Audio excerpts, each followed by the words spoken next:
Кайгыны бөлүшсөң азаят, ал эми кубанычты, сүйүүнү бөлүшсөң адамдын көңүлү ачылат. Биз албетте сиздер менен сүйүнүчтүү, кубанычтуу жана албетте жакшы маанайды бөлүшүүгө ар дайым даярбыз. Сиздер көрүп жаткан Бум Шоу программасы. Мен Эрмек. Жана Айшо, биз баштадык. Азыр мага жөн эле ырчы болгон, жөн эле ырдаган бир аз зээригиштүү сезилет. Ошондуктан шаарда деле көп мектептерде жаш мугалимдер жокко эсе, мугалимдер жетишпейт. Демек сиздин позицияңыз мамлекет биз үчүн эмне кылды эмес, биз мамлекет үчүн эмне кылдык деген жаштардын катарында экенсиз. Сиз ошол таш чайнар болсоңуз, кашкырдын бирөөсү таш чайнар болсоңуз, сиздин ак бараңыз ким болмок? Эрмек өз колу менен куюп берет. Бул эме болсун, разминка болсун, бул разминка болсун. Бир алып коебуз. Бозо. Бир күнгө айым болуп калсаңыз эмне кылып көрмөксүз? Жакшы суроо экен. Музыка дартка дава деп коюшат. Себеп дегенде психикалык жактан жаркаган адамдарды музыка менен дарылашат экен. Ооба, улуттук чыгармалар ачууланууну басса, классикалык чыгармалар эске тутумга жакшы экен. Ал эми бүгүнкү коногубуз классикалыкта улуттук чыгармалардагы нугуна жеткире аткарган жаш ырчы Мыктыбек Нурланбеков. Айлыңарда кыз болсо мага ылайык, күйөө бала болоюн бажырайып деп тамашачынга аралаштырып бойдокчулук менен коштошууга даяр экенин намек кылып жүргөн бул жаш ырчы жана алып баруучу Мыктыбек Нурланбеков. Анда эмесе жаш кыздардын кулагына күмүш сырга. Эң биринчиден бул мырзанын талантын сыйлап баалай билиңиз. Себеби мындай талантты колдоп келечекке таанытуу керек. Узун боюна, кең далысына костюм шым куп эле жарашат. Андыктан костюм шымды чек-чейти үтүктөй билбесеңиз, башка кыздардын жолун тоспоңуз. Ушул талаптарга жооп берген жана өз кыялындагы кызды кезиктирип, атына заты жарашкан мыкты жубай, мыкты ата, деги эле мыктылардын мыктысы болот деп ишенебиз. Ооба, бул Бум Шоу программасы. Бүгүнкү биздин коногубуз жаш ырчы Мыктыбек Нурланбеков. Кандайсыз? Ден соолугуңуз жакшыбы? Чоң рахмат, абдан жакшы. Өзүңүздөр кандайсыздар? Жакшы. Биз дагы эң биринчи эле суроо анда. Азыркы учурда Мыктыбек Нурланбеков ким? Азыркы учурда Мыктыбек Нурланбеков окууну бүтүргөнүнө 1 жыл болгон. Өзүнүн чыгармачылыгында өз жолун табайын деп аракет кылып жаткан, кыргыз шоу дүйнөсүнө, кыргыз маданиятына өзүнүн салымын кошоюн деп тырбалаңдап аракет кылып жаткан жаш жигит. Кандай сонун жооп, жакшы. Анан жеке жашооңузга киришкендер көп болуш керек, кызыккандар көп болуш керек. Анан бизде кыргызда дагы баягы качан үйлөнөсүң деген сөздөр угуп атасызбы, тажап атасызбы дегендей. Негизи андай суроолорду көп деле уга элекмин, анткени мен жашым азыр ошондой мезгилге келип калды, бирок эми башталат болуш керек. Бирок мен өзүмдү баягы карьерист адамдардын катарына кошом. Үйлөнгөнгө мага али дагы бар. Жок дегенде бир 2-3 жыл. 2-3 жыл. Жок дегенде. Жок дегенде. Жакшы. Сизди көптөгөн конкурстарга катышып атканыңызды билебиз. Азыркы учурдачы конкурска катышып атасызбы же? Пландар барбы дегендей? Азыр албетте пландар бар. Ушул мезгилдерде баягы колдон келишинче конкурстарга катышып, өзүбүздүн мүмкүнчүлүгүбүз болушунча баягы өзүбүздү сынап көргөнгө аракет кылабыз. Азыр эми чоң проекттерге даярдык көрүп атабыз. Азырынча сыр болуп турсун дейли. Болуп кетсе, мисалы, ошол ийгилик болуп калса, анан ийгилик жаралгандан кийин сөзсүз түрдө кыргыз элибизге айтабыз, жарыялайбыз. Жакшы экен. Анан өзүңүздүн билдирүүлөрүңүзгө караганда бул жактагы билим мага аздык кылып калды. Чет мамлекетке барып дагы билим алам дегендериңиз бар экен. Анан чет мамлекетке барып чында билим алдыңызбы ошол жактан? Мен азыр деле баягы өзүм өнүктүргөнгө абдан кызыгам.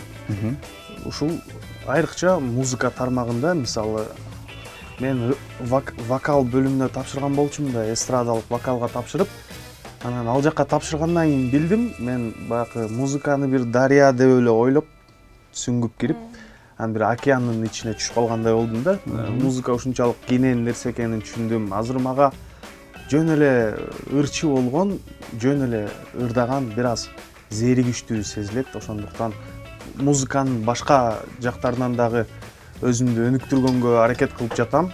Эгерде ушул жакынкы айлардын ичинде, жакынкы жылдардын ичинде ушундай бир мүмкүнчүлүк болуп чет өлкөгө тапшырып эгер өтүп калсам сөзсүз түрдө билим алып келем, анткени абдан кызыгам.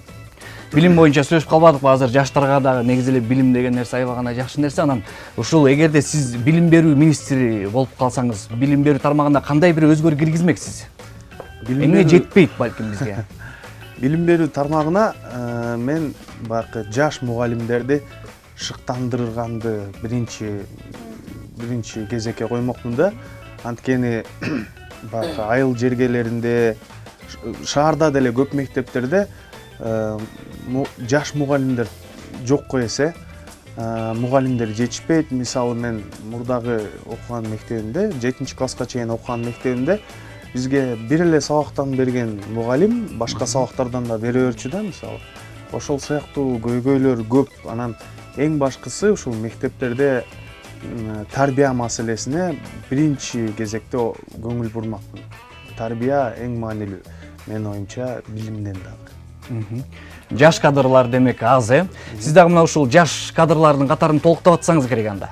Ооба, азыр аракет кылып өзүбүздүн мамлекетибизге 5 жыл бюджетти окудук да, ошону акташ керек, анан эненин сүтүн акташ керек, жердин акысын бериш керек дегендей. Азыр ушул өзүбүздүн эмгегибиз менен аракет кылып атабыз. Бул сизди ойготуп коюш үчүн болчу. Рахмат. Бирок жакшы көрбөй калдым, жакшы чочобой калдым. Ачки чечилгенде балким жакшыраак көрмөксүз. Келиңиз, улантабыз. Суроону унуткан жоксуз? Жок, унуткан жокмун. Жакшы. Ошол өзүбүздүн кесибибиз менен колдон келишинче аракет жасап атабыз.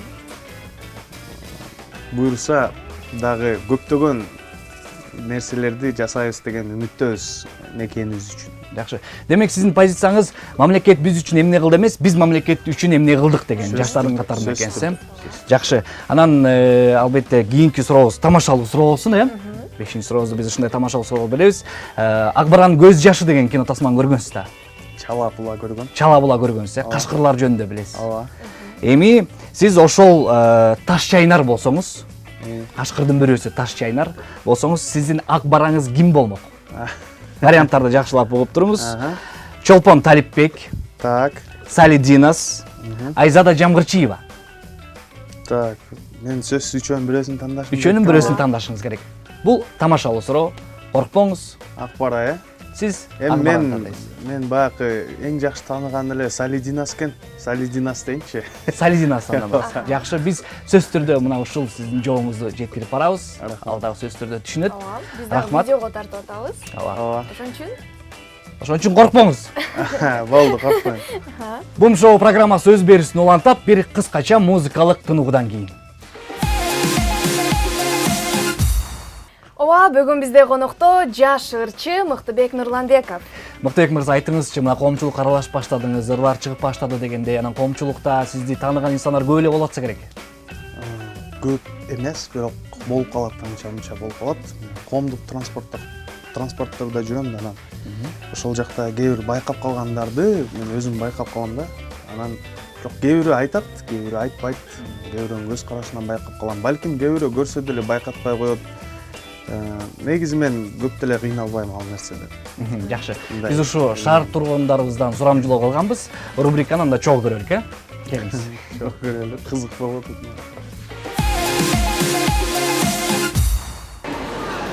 Тааныбайм. Мыктыбек Нурланбеков. Мыктыбек Нурланбеков. Мыктыбек Нурболотов. Тоже знакомый, кажется. Билбейм. Тааныбайм.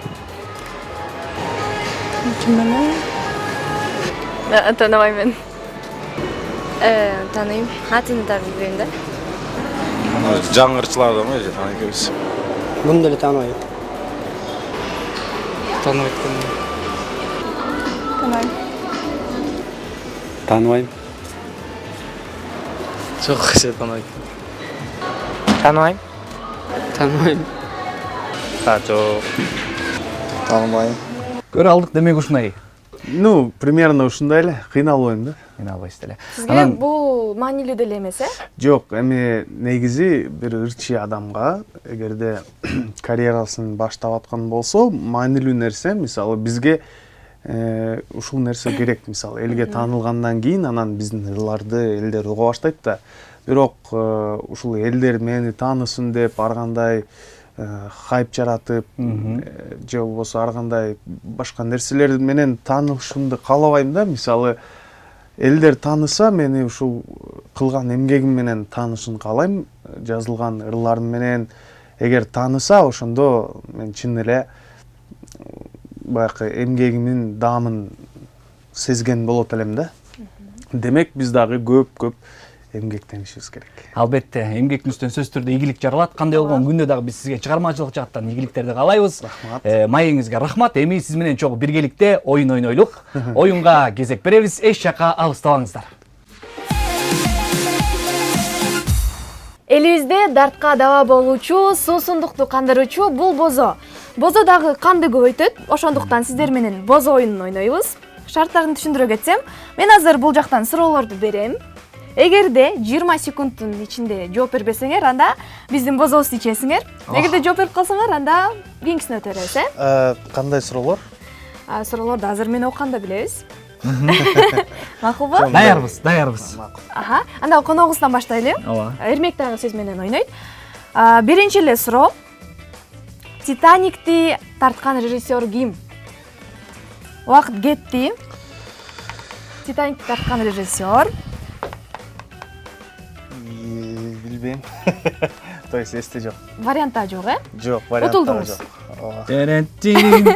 Эрмек өз колу менен куюп берет. Бул эме болсун, разминка болсун, бул разминка болсун. Аха, бир алып коебуз. Бозо. Калып эле айтып баштабайсызбы? Эмне дейбиз эми? Эрмек даярданып баштадыңыз да коюп, суроого жооп бере албаймбы деп. Анда сага суроо. Жердин спутниги. Жердин спутниги? Убакыт кетип атат. Бозо ичип коюңуз. Жердин спутниги Жакшы экен. Жакшы экен. разминка, Разминка. разминка. Аха. Убакыт Бүтпөй эле бозону ичип саат окшойсуңар.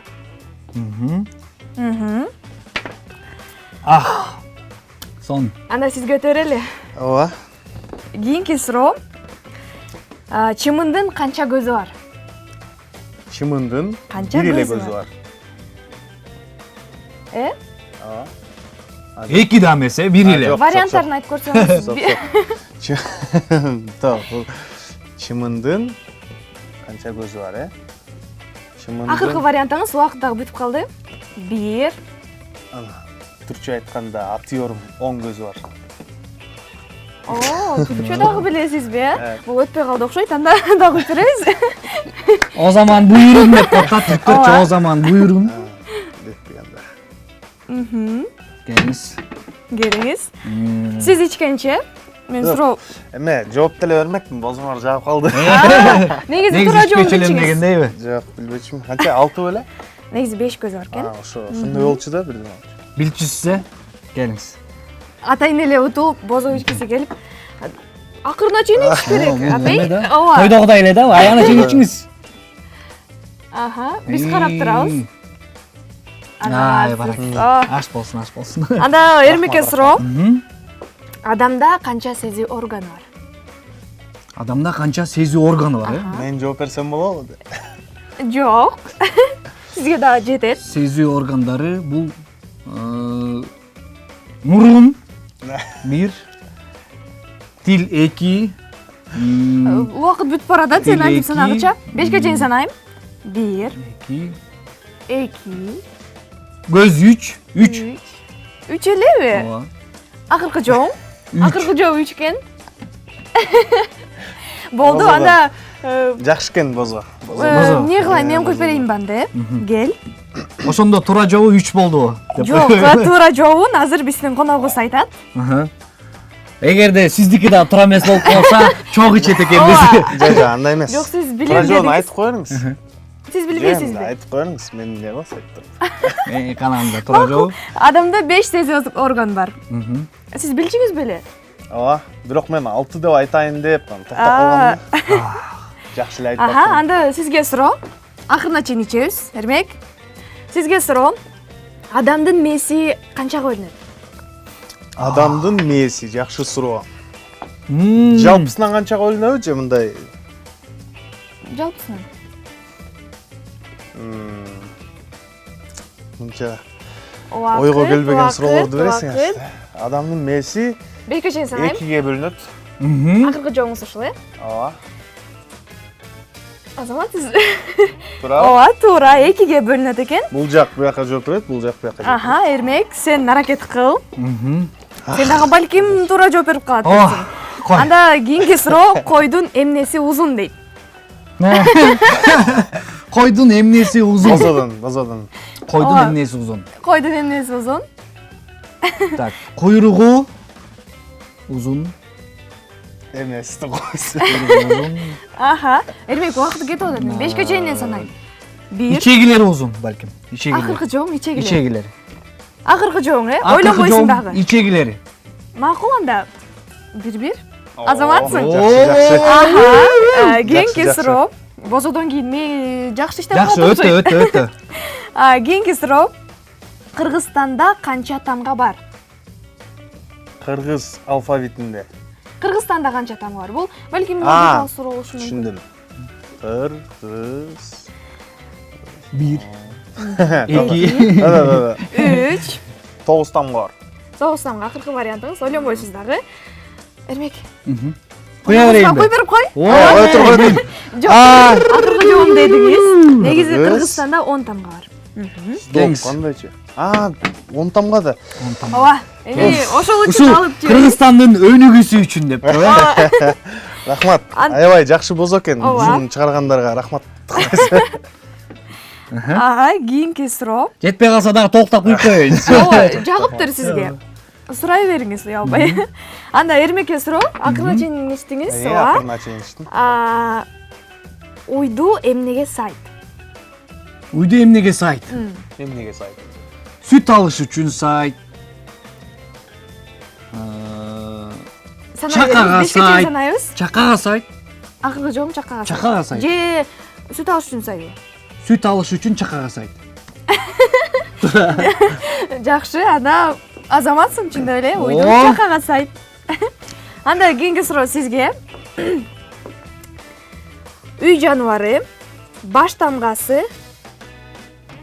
Так, тамакка кайсы нота кошулат? Тамакка кайсы? Кайра башынан суроо. Оңой суроо, тамакка кайсы нота кошулат? Же бозодон куя берелиби? Жок, өтүрүңүз. Тамакка кайсы нота? 5ке чейин санайбыз. 1 2 акырдан куя бер. 3 4 5 5 болду. Болду, вариантыңыз жок. Бозону койдук. Көбүрөөктөн эле коят окшойбуз. Жак болду ошол. Ушул э. Макул, буну дагы. Ошондо канча нота болот? То есть кайсы тамакта? Канча нота эмес, тамакка соль нотасы кошулат. Ой. Эң жөнөкөй суроону. Мен ойлоп атпаймынбы, эфирде орусча сүйлөнгө болбойт деп. Ооба, жакшы чыгып кеттиңиз учурдан. Мен даярмын. Ал нотанын орусча кыргызчасы болмок беле, тамашалашкабы? Жакшы. Ала бериңиз, ала бериңиз. Ошондо атайын эле жоон айтпай койдуңузбу, бозо ичиш үчүн? Жок, эме. Чын эле оюма келген жок. Аха, макул. Даярмын. Аха. Негизи эле канча нота бар? 7 нота бар? 7 нота. Ооба. 8 эмес, 6 эмес. Жок. До, ре, ми, фа, соль, ля, Ушундай си. оңой суроолор да болмок. До. Сизге деле оңой суроо болчу. Жок, оңой эмес бул. 7 нота бар. Ооба. Чындап эле оңой суроо болуп калды окшойт. Азаматсың? Жооптура. Ооба. Албетте 7 нота бар. Анда сизге суроо. Нотадан турган буурчак бул Буурчак түшүнбөй калдым суроону. Сиз мага атайын эле ушундай суроолор берип Сиз мени атайын бозо ичире албай атасыз деп мен коесуз. катарынан эле кетип атам, билбейм. Нотадан турган буурчак бул Демек бурчактын аталышы нотага байланыштуу экен. Жок, өзү Ооба, бурчак ошону деген эмне эле? Бурчак деген бул. Эмне эле бурчак деген? Бурчак деген бурчак да. Горох мисал бурчак. Фасоль? Фасоль акыркы жообуз. Күчтүү. Сен өзүң эле жообун айтсаган окшойсуң, Просто бурчак анан дагы бир нерсени алмаштырып аттым эле да, негизи. Бурчак тастап менен койдуң ары. арбуз өкүрүн алмаштырып алыптырбыз. Кийинки суроо, Эрмек. Буну таппай болушуң керек. Анткени бул кыздарга байланыштуу. Балким таап алам. Көрөбүз. Эки ошондой, Кыздардын сумкасында эмне болбойт? Кыздардын сумкасында эмне болбойт? Ооба, антар көрдүң беле негизи. Жок, кыздардын сумкасында. суроо болду. Сиз билесизби жок? Кыздардын Бозодан- сумкасында Негизи эркектер билбейт буну. балта болбойт, балта. Каяктан балта? Куя бербейинби андан көрө? Ооба, Жок, балта болбойт да. Балта салбайт. эле кое берсеңиз. Балта болот, кыздар балта алып жүрүшөт да. Кичинекей балталарды. Ооба, мындай кичинекей болот да. Анан балдар тийишкенде мынтип чаап коюшат. Макул эме. Ден соолук болсун Ооба, анда дегендей. мен туура жообун айтайын. Кыздардын сумкасында ирет болбойт. Ооба, аңтарып көрбөгөнүңдөр ушудан билет экен. Анда акырына чейин Эрмек кана. Эки орго бозо жок эле ичип атасыңар. Болду эми суроолордуңуз. Жок, бүт элек. Эч ким эч жака кетпейт десең. Акырына чейин жеткиребиз. Ооба. Кийинки суроо. Кайсы орган өмүр бою өсөт дейт? Бозо жакшы экен Макбек мырза. Сизге да коюп берип койбойн да. Адамдынчы мурду Мурду. Акыркы жообуңуз. Мурду. Эмне кылалы? Билбейм, сиз билесиз. Мен оюнчумун. Туура жоон сен дагы билбейсиң. Албетте мурду. Туура. Анда сиз ич бүтпөп турсуз, азыр ич бүтүп коюңуз. аягында. Жок, азыр. Айырмасы кайсы? Аягында толуктап туруп ичебиз анда. Макул Эгер анда. туура эмес жооп берип алсам да. Анда Эрмек сага суроо, адамда канча литр кан болот дейт? Адамда канча литр кан болот? Негизи Негизи Суроолордон бериш керек. 4-5 литр кан болуш керек да. 4-5 литр анан. Үйлөнгөндөн кийин балким өзгөрүп кетет десең. Үйлөнгөндөн кийин баягы аял киши аркылуу болуп, ортоо менен 3,5-4 болуп калышы мүмкүн. Ошондо аял киши эркектин канын ичип алат деп атасыңарбы? Ичет да, конкретно ичет ичкенде да. 4 дейинчи, 4. 4. Ооба, 4 литр. Акыркы жообуң 4. Акыркы литр 4. Негизи жол мындай болчу, кыздарда 5, балдарда 4. О, мен ошо балдардыкын айтып атам да. Сен баарын айтышың керек болчу, кыздардын да, балдардын да. Ошон үчүн Жок, бозодон жакшы экен. Жо негизи мындай 4-4төн болот да негизи. конок үчүн ичип коелу. Конок үчүн, Мен Мактабек байке сыйласаңыз. үчүн. Сыйлаган үчүн ичип коелу. Тойдогудай эле болуп кетти го бул жай. Келиңиз куда дегендей элечи. Ооба. Жакшы. Анда кийинки суроо. Асман менен жердин ортосунда эмне бар? Менен деген сөз бар. Ойлонбойсузбу? Ойлонбойт. Бул ичкенен тажадыңызбы? Ойлонбойт экен Эрмек. Жакшы, Эрмек, анда кайра эле сага келип калды окшойт кезек. Экинчи бозону ичи бересиң же суроогобу? Даярмын. Даярсың. Анда Беймарал. Бек Борбиевдин өз аты. Жакшы суроо. Баары эле билиш керек го дейм, Бекборбиевдин фамилиясы ким эмес, Ким эмес? Фамилия. Жок, Эрмек. Бекборбиевдин Сен өз өзүң аты. оңойлоштурба. Бек Борбиевдин чын аты. Мен жооп берсем, тияк бозо ичеби?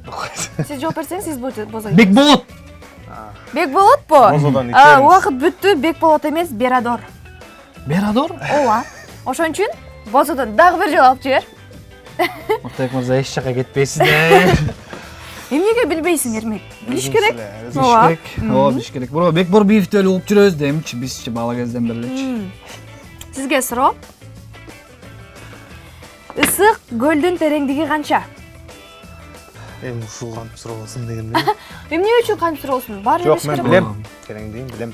Анда Бирок айтпайм деп коюш. бозой ичем деппи? 600 бир нерсе метр да. Эми точно айтыш керекпи анда? Кичине жакындап көрүңүз. Ошо 650-нүн нар жак бир жагы. Эрмек.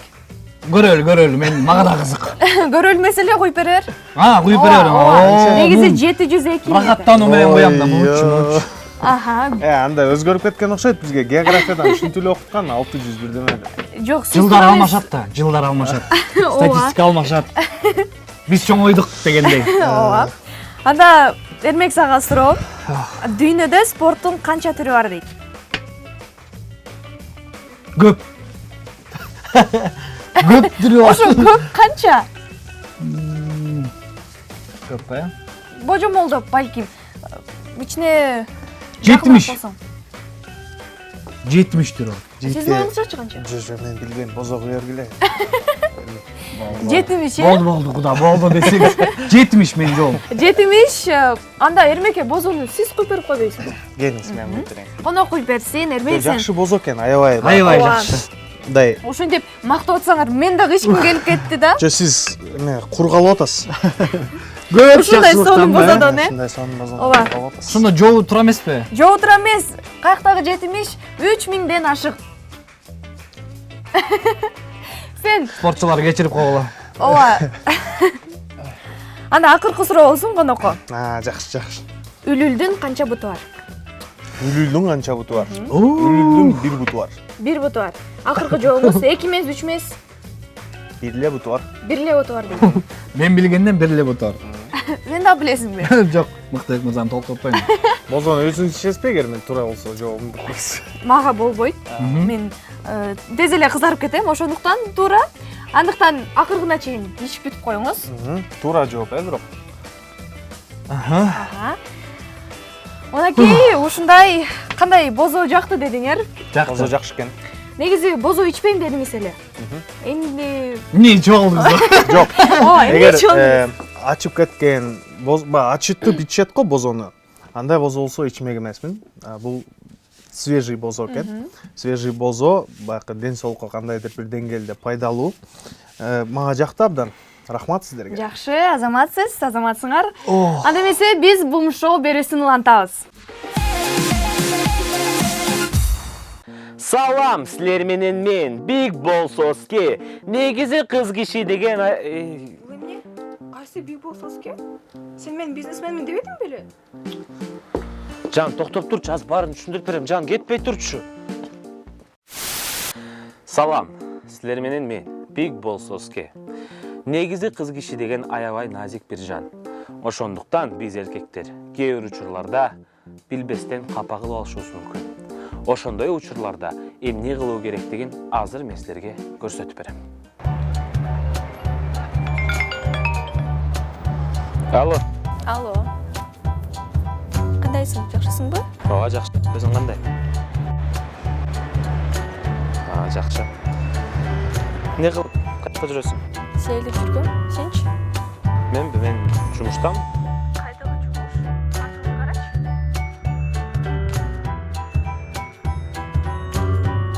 Жан, токточу.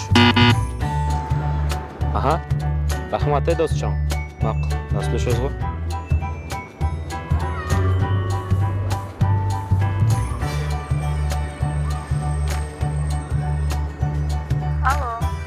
Алло, Жан, кандайсың? Жакшы, сен кандайсың? Сон, каяқта жүрөсүң? Үйгө бараткам, сенчи? Калп айтпачы, үйгө бараткам. Азыр Айбек чалып баарын айтып берди. Каяқта жүрөсүң? Кимдер менен жүрөсүң? Эмне мага калп айтып атасың? Сен эмне качтан бери ушундай болуп калгансың? Экинчи чалба мага, түшүндүңбү? Алло, Рахат. Кайсы Рахат? Ой. Алло, Бегимай. Кайсы Бегимай? Чалба мага болду. Ой, Жасмин, беле. Алло, Эрбол. Оу. Сен каяктасың? Паркта сейилдеп жүргөм, эмне болду? Жардамың керек болуп атат. Алло, угулуп атабы? Эрбол. Угулбай атат. Ушу проблемалар менен тажат.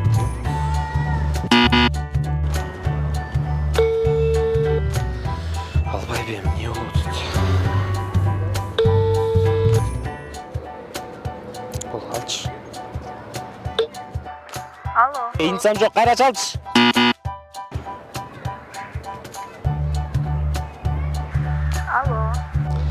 Алло, Жан, кандай? Жакшы, өзүңчү? Сон, эч табарай сон болуп турат го. Бош элесиңби? Ооба, үйдө отургам. Кел анда жарым сааттан кийин парктан жолугалы, э? Ага, макул. Талкууланды сени күтөм. Макул.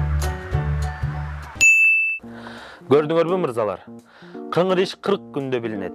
Ошондуктан алдабаган аракет кылгыла. Силер менен мен, Big Boss Oske, көрүшкөнчө. Биздин катарга кошулган жаңы көрөрмандарга сиздер көрүп жаткан Бум шоу программасы деп эскертип өтөлү. Ал эми бүгүнкү коногубуз ырчы Мыктыбек Нурланбеков. Баягы өзүңүздүн Instagram баракчаңызды өзүңүз карайсыз, YouTube'да чыгарган клиптериңизди, ырларыңыздын астындагы комментарийлерди окуп мындай ичиңизден жиниңиз келген моменттер болобу? Албетте болот, бирок маани бербегенге аракет кылам, анткени ар адам өзүнүн оюн жазат да. Бирок мен кандай критикаларга көңүл бурам, мындай чындыкка жаткан критика болсо чын эле кабыл алам. Мындай билинет го, комментарий окуганда жөн эле жазып койгон бирөө, анан ар кандай да, мисалы, эгерде мага мындай конструктивный бир критика болсо, сөзсүз түрдө кабыл алам. Ошол комментарийлерге жооп бересизби? Кандай кылып жооп берем? Бирок такыр жооп бербейм, негизи жашоо. Жооп бербейсиз. Эми бүгүн мүмкүнчүлүктөн пайдаланып жооп берип коюңуз. Биз ошо комментарийлерден бир канча топту даярдап койгонбуз сиз үчүн. Быйтыкчыларды көрүп атасыз. Бул атайын сиз үчүн. Мындай ачып алайынчы, э? Ачып алыңыз, жайып алсаңыз да болот. Кандай сизге ыңгайлуу? Азыр бир 2 жөн эле колдоном, жашоодо деле өзү. Мен оңдоп сизге жардамдашып коеюн. Жардам берет. Келиңиз.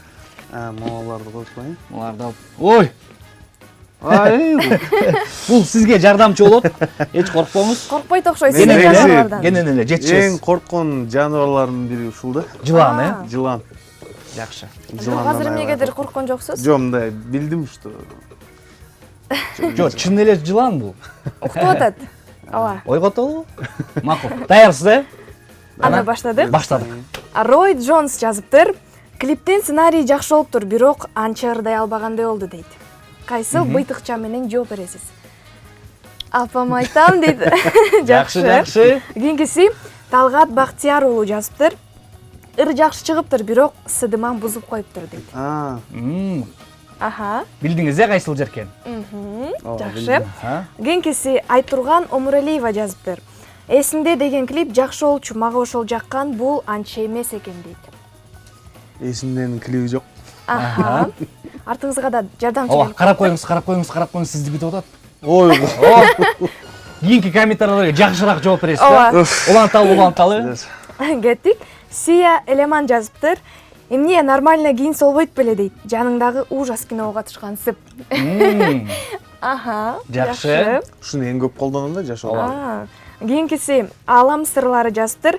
Аваз Акимовдун кичинесиндеги аккордеон черти ырдаган клиптеги сары футболкачан ушул бала экен да деп сизди таанып коюптур. Буга кайсы быйтыкча менен жооп бересиз? Антып коеюнчу. Жакшы. Кийинкиси Бакыт Уланов жазыптыр. Ыр деген мына ушундай болот. Уйкаштыгы, мааниси, оону бардык жагынан төп келген чыгарма. Ал эми Мыктыбек мырзанын аткаруучулук чеберчилиги үнү жогорку деңгээлде. Азаматсыз дейт. Буга бир нече быйтыкча менен деле жооп берсеңиз болот. Экөөнү деле кармап алсаңыз болот. Ооба. Монтуп коеюнчу. Кубанычыңызбы баягы? Чектен ашып атса? Жакшы. Кыргызстан Санкт-Петербург жазыптыр. Кандай керемет, жан эргиткен чыгарма жана музыка. Клип аябай жөнөкөй тартылган, бирок ырга топ келет. Көрүүдөн, угуудан тажабайсың дейт. Кайсы быйтыкча менен? Рахмат. Жакшы. Жакшы жаман жазгандын баарына рахмат. Эми мындан кийин сизге келген комментарийлерге жооп бересиз деген ойдобуз, э? Жакшы болсо. Сөзсүз түрдө мындай ичимен жооп берем, анткени мен мисалы бир комментарийге жооп берсең, анан баарына жооп бериш керек тегиз болуш үчүн. Бирөөгө жооп бербесең, анда баарына жооп бербеш керек да. Бирок ушул комментарий жазып, лайк коюп, дизлайк койгон жалпы көрүүчүлөргө рахмат айтам, анткени көңүл кош мамиле кылган эмес. Сөзсүз түрдө ошол биздин жасаган жумушубузду көрүп, оң же терс баа берсе, бул дагы биз үчүн чоң жетишкендик да. Рахмат айтам. Анан айтсаңыз Мыктыбек мырза, бул чыгармачылык деген даңгыр жол, кыйын жол. Анан комментарийлерди өзүңүз уктуңуз. Бала кезиңизде чын эле Аваздын клипине катыштыңыз беле? Жок, Аваз байкенин клибин эмес. Аваз Акимов байкебиз кичинекейинде Сыймык Бешекеевдин концертине катышып, ал жактан тай утуп алат да.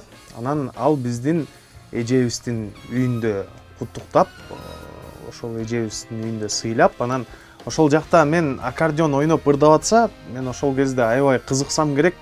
Аркасында туруп алып, кызыгып караган видеом ошол жакынкы жылдарда эле чыгып, анан таркап кетти да. Мени болсо эч ким деле баам бербейт, мисалы тааныбайт деле.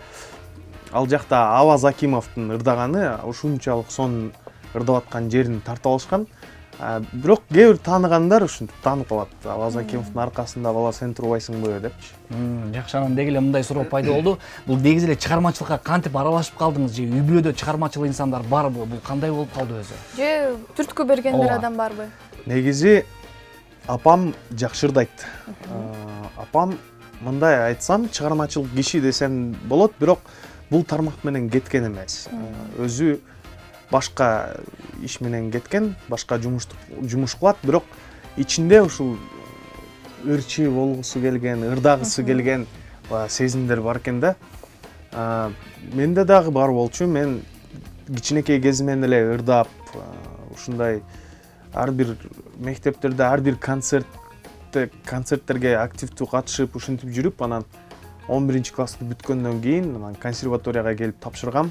Бул жакка тапшыргандан кийин жана энтип жөн эле ырдай берген болбойт экен. Билим алып, сөзсүз түрдө ар бир ырдаган нотаңдын аркасын тастыктап дегендейчи. Ошентип билим алгандан кийин бул иш аябай олуттуу иш экенин түшүндүм да. Жакшы. Ийгиликтерди каалайбыз дагы бир жолу. Чоң рахмат. Бум шоу программасы өз берүүсүн улантат. Кызыктын баары алдыда. Эч жакка алыстабаңыздар, биз менен болуңуздар. Мыктыбек мырза, айтыңызчы, спортко кызыксаңыз керек. Ар бир жигит эле кызыгат, машыгат дегендей. Мен чын айтсам, спорттун кайсы түрүнө эми спортко кызыгам, бирок мен мындай эле чуркап, легкая атлетика деп коет.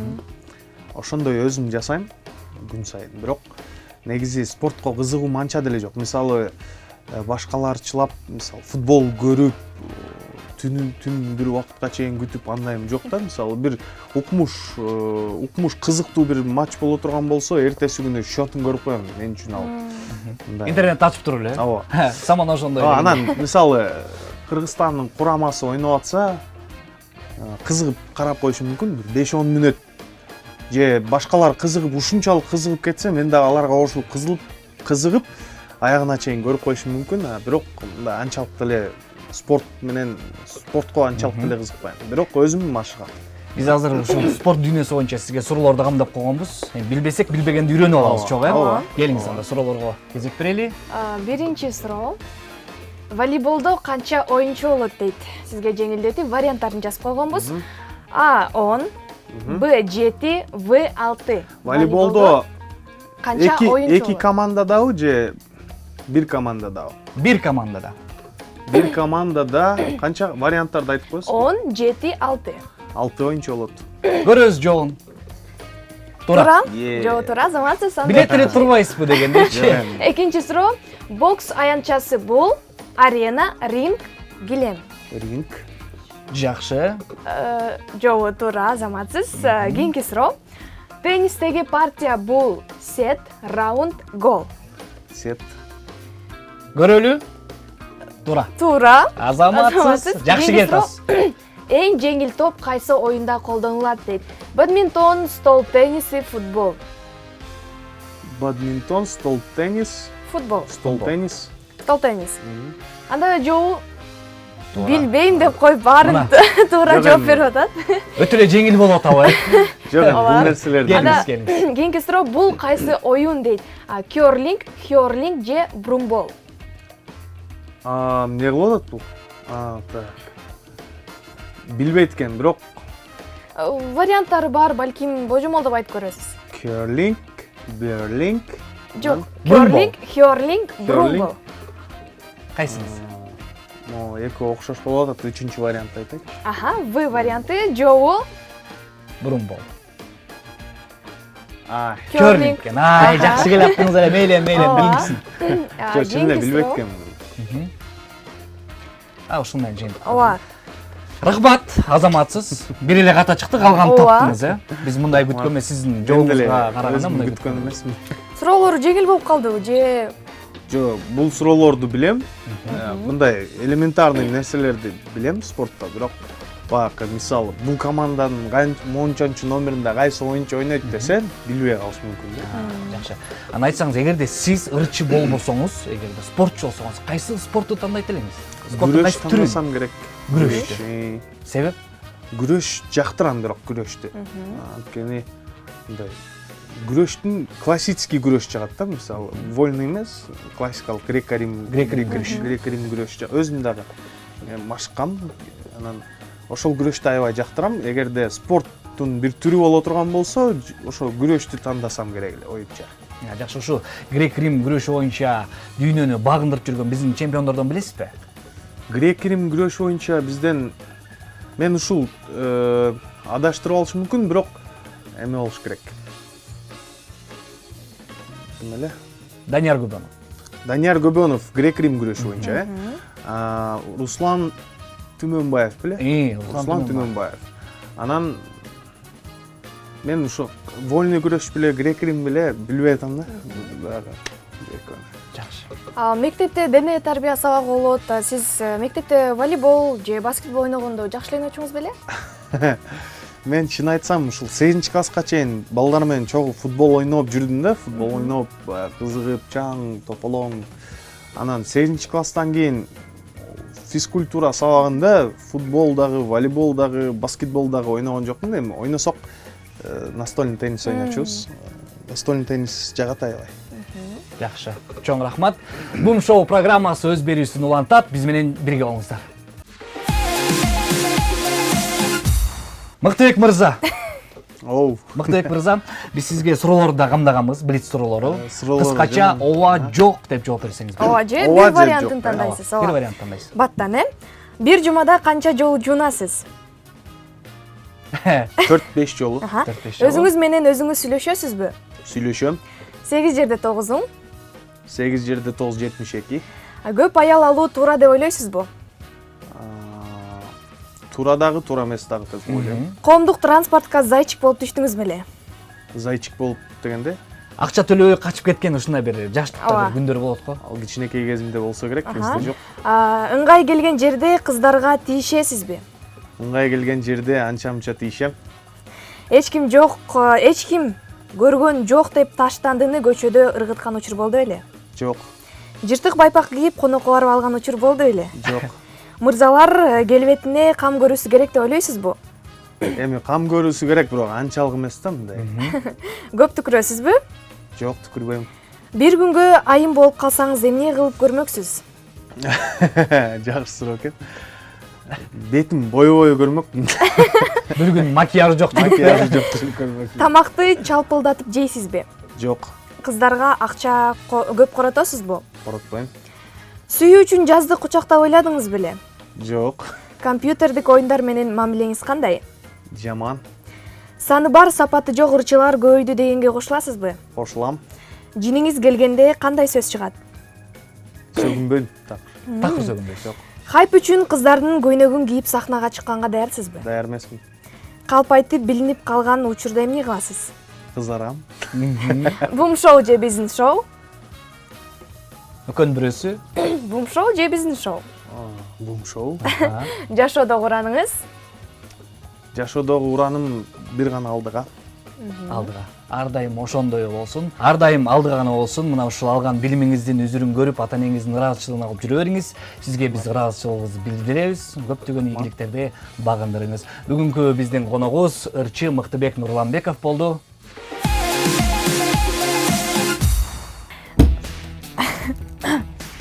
Ал эми кээ бир психикалык Сон дефа. музыка дартка деп... Ой. Жукту.